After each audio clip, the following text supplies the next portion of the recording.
Lihat deh berita hari ini. Isinya cuma satu hal yang bikin kita semua geleng-geleng kepala.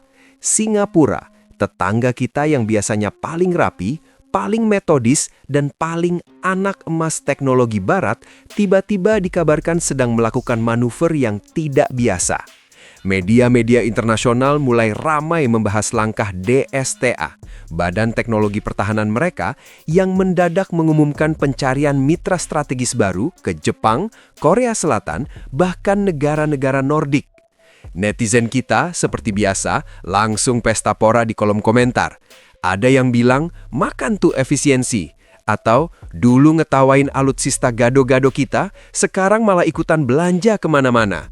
Rasanya memang ada kepuasan tersendiri melihat negara yang biasanya kita jadikan patokan efisiensi, sekarang terlihat mulai melakukan diversifikasi yang selama ini justru menjadi ciri khas Indonesia.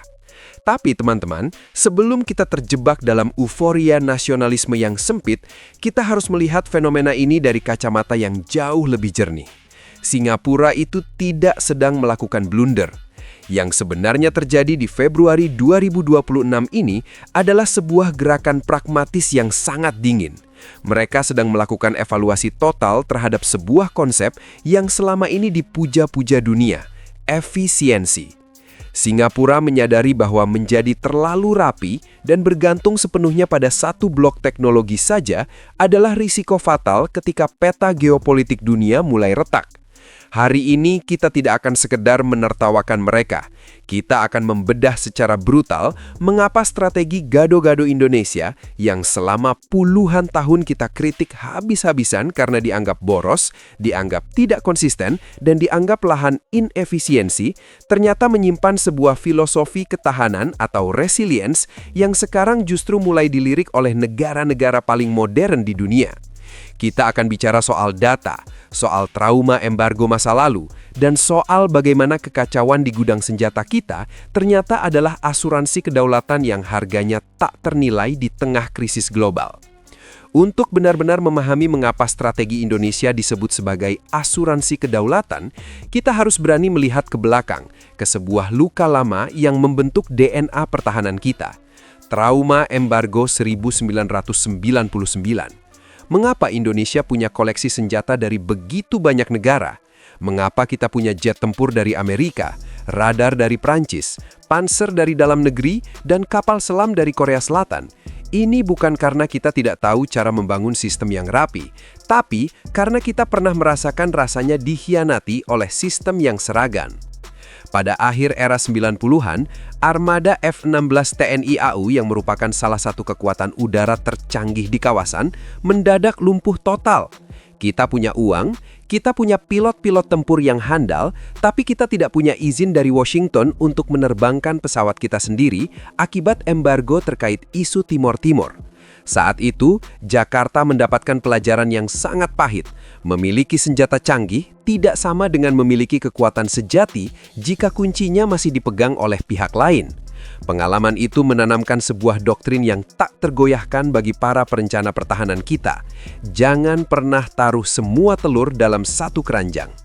Doktrin inilah yang melahirkan gaya belanja multi-vendor atau gado-gado. Para analis luar negeri sering mencibir kebijakan ini sebagai logistician's nightmare atau mimpi buruk logistik.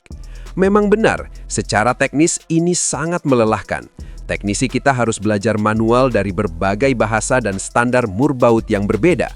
Namun di balik kerumitan itu, tersimpan sebuah keuntungan strategis yang luar biasa besar, otonomi. Dengan tidak bergantung pada satu pemasok saja, Indonesia memiliki daya tawar politik yang luar biasa. Jika satu negara mencoba menekan kita dengan menghentikan pasokan suku cadang, mesin perang kita tidak akan mati total. Kita masih punya sayap lain yang bisa mengepak. Singapura selama ini merasa tidak butuh asuransi semacam itu. Mereka adalah pelanggan prioritas, mitra strategis yang sangat dipercaya oleh Barat. Mereka merasa bahwa keseragaman sistem, di mana semua alutsista mereka menggunakan satu bahasa data link yang sama, adalah puncak dari kemodernan militer. Namun dunia di tahun 2026 ini sudah berubah. Krisis rantai pasok global dan ketegangan kekuatan besar membuktikan bahwa pabrik senjata di Barat tidak selamanya bisa menjamin kecepatan pengiriman. Singapura mulai menyadari bahwa efisiensi tanpa diversifikasi adalah kerapuhan yang tersembunyi. Langkah mereka melirik vendor baru adalah pengakuan jujur bahwa strategi berantakan tapi tangguh ala Indonesia mulai terlihat lebih rasional di masa depan yang tidak pasti. Sekarang mari kita bedah fenomena ini menggunakan logika audit strategis. Dalam dunia manajemen, ada dua kutub yang selalu bertenturan, efisiensi dan resiliensi. Singapura selama ini adalah juara di kutub efisiensi.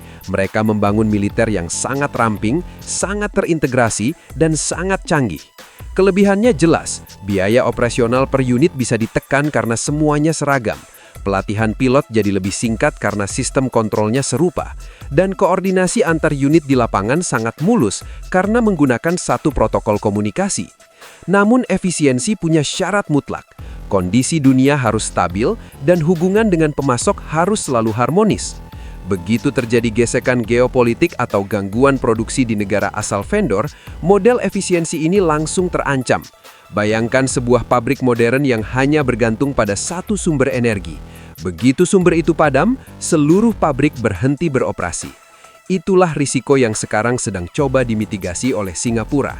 Di sisi lain, Indonesia adalah penganut kutub resiliensi. Model gado-gado kita secara akuntansi memang terlihat buruk. Biaya perawatan membengkak karena kita harus memelihara banyak infrastruktur pendukung yang berbeda-beda. Namun, secara strategis, ini adalah model anti-fragile. Kekuatan kita tidak tersentralisasi pada satu sistem tunggal. Jika sistem radar buatan satu negara mengalami gangguan cyber atau sengaja dimatikan oleh produsennya melalui backdoor teknologi, TNI masih memiliki radar dari negara lain yang menggunakan frekuensi dan protokol yang berbeda total. Analogi sederhananya seperti ini. Singapura mengoperasikan sebuah gedung pencakar langit yang sangat mewah, di mana seluruh sistemnya, mulai dari lift, AC, hingga kunci pintu, dikendalikan oleh satu pusat data canggih. Jika pusat data itu diretas atau mengalami gangguan listrik, seluruh penghuni gedung terjebak. Sementara itu, Indonesia mengelola sebuah perkampungan besar dengan banyak rumah yang desainnya beda-beda. Ada yang pintunya pakai kayu, ada yang pakai besi, ada yang kuncinya gembok, ada yang kuncinya slot. Memang sulit untuk mengelola koordinasi di seluruh kampung, tetapi mustahil bagi seorang pencuri untuk bisa membobol semua rumah dalam semalam karena setiap rumah butuh alat bedah yang berbeda. Inilah logika audit di balik strategi Indonesia. Kita rela membayar mahal demi ketangguhan sistemik. Memasuki bagian ini, kita harus melihat bagaimana Singapura mulai mencontek prinsip resiliensi kita, namun dengan gaya mereka sendiri yang tetap elegan. Mereka melakukan apa yang saya sebut sebagai diversifikasi premium. Singapura tidak sembarangan membeli barang. Mereka melirik Jepang, Korea Selatan, dan negara-negara Nordik bukan hanya karena harga, tapi karena negara-negara ini menawarkan teknologi tinggi yang memiliki karakter rantai pasok yang berbeda dari Amerika Serikat atau Eropa Barat tradisional. Kenapa Jepang dan Korea Selatan? Karena mereka berada di Asia. Secara logistik, jaraknya lebih dekat. Secara politik, mereka adalah kekuatan menengah yang tidak selalu terseret langsung dalam drama politik domestik di Washington. Ini adalah langkah pengamanan. Singapura sedang membangun cadangan napas pertahanan. Mereka ingin memiliki jaminan bahwa jika jalur pasokan dari Atlantik terganggu, mereka masih punya mitra kuat di Pasifik. Ini adalah pengakuan bahwa doktrin Indonesia, yakni memiliki banyak teman belanja, ternyata sangat relevan untuk menjaga kedaulatan di era multipolar. Namun, di tengah pujian kita terhadap strategi gado-gado ini, kita juga harus jujur melihat kelemahan kita sendiri. Indonesia selama ini sangat jago dalam membeli keragaman, tapi kita masih tertinggal dalam hal integrasi. Inilah poin di mana kita sebenarnya harus belajar balik dari Singapura. Memiliki senjata dari berbagai negara adalah satu hal, tapi membuat mereka bisa saling berkomunikasi dalam satu komando yang terpadu adalah tantangan besar. Kabar baiknya, di tahun 2026 ini, Indonesia mulai serius membangun data link nasional. Kita mulai mengembangkan perangkat lunak yang bisa menjembatani perbedaan bahasa data antara Sukhoi Rusia, Rafale Prancis, dan F-15 Amerika. Jadi yang kita lihat sekarang bukanlah Indonesia yang menang total atau Singapura yang kalah total, melainkan sebuah konvergensi strategi.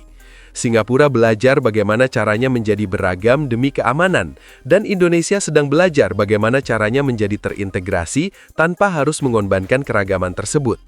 Kedua negara sedang menuju satu titik temu, sebuah militer yang beragam tapi tetap kompak. Visi besar yang bisa kita ambil dari peristiwa Februari 2026 ini adalah tentang pergeseran makna kekuatan sebuah bangsa. Di masa lalu, kekuatan diukur dari seberapa canggih teknologi yang Anda miliki. Tapi di masa depan yang penuh dengan ketidakpastian dan potensi konflik terbuka, kekuatan akan diukur dari seberapa mandiri dan seberapa tahan banting sistem Anda terhadap guncangan. Strategi gado-gado Indonesia yang dulunya dicibir sebagai kebijakan yang tidak koheren, kini divalidasi oleh realitas global sebagai bentuk kemandirian strategis yang visioner. Kita mungkin membayar mahal dalam hal biaya operasional selama puluhan tahun, tapi biaya itu sebenarnya adalah premi asuransi yang sekarang mulai terbayar lunas. Kebebasan kita untuk bersikap bebas aktif di panggung dunia didukung oleh otot militer yang tidak mudah dilumpuhkan oleh tekanan politik satu negara manapun. Validasi dari langkah Singapura ini harusnya membuat kita bangga, namun tidak lantas membuat kita puas diri. Kita harus menyadari bahwa kedaulatan sejati tidak hanya datang dari membeli senjata di berbagai toko, tapi dari kemampuan kita untuk memelihara dan memproduksi komponennya sendiri di dalam negeri. Tanpa industri pertahanan dalam negeri yang kuat seperti Pindad, PT PAL, dan PT DI, strategi gado-gado kita hanya akan menjadi beban logistik yang berat. Keragaman alutsistem hanyalah fondasi, sedangkan kemandirian industri adalah atapnya. Dunia kini sadar bahwa dalam pertahanan, efisiensi yang terlalu ekstrim adalah jebakan, sementara keragaman yang dikelola dengan baik adalah perlindungan. Gado-gado mungkin terlihat berantakan secara tampilan, tapi bumbunya yang kaya dan isinya yang beragam justru menjadikannya tetap nikmat saat salah satu bahan sedang langka di pasar. Kekuatan sejati Indonesia bukan terletak pada keseragaman, melainkan pada kemampuan kita untuk tetap tegak berdiri meski dunia sedang berusaha menarik kabel-kabel dukungan mereka. Ternyata, menjadi sedikit berantakan adalah cara tercerdas untuk tetap merdeka di tengah dunia yang makin seragam dalam resiko. Gimana menurut kalian?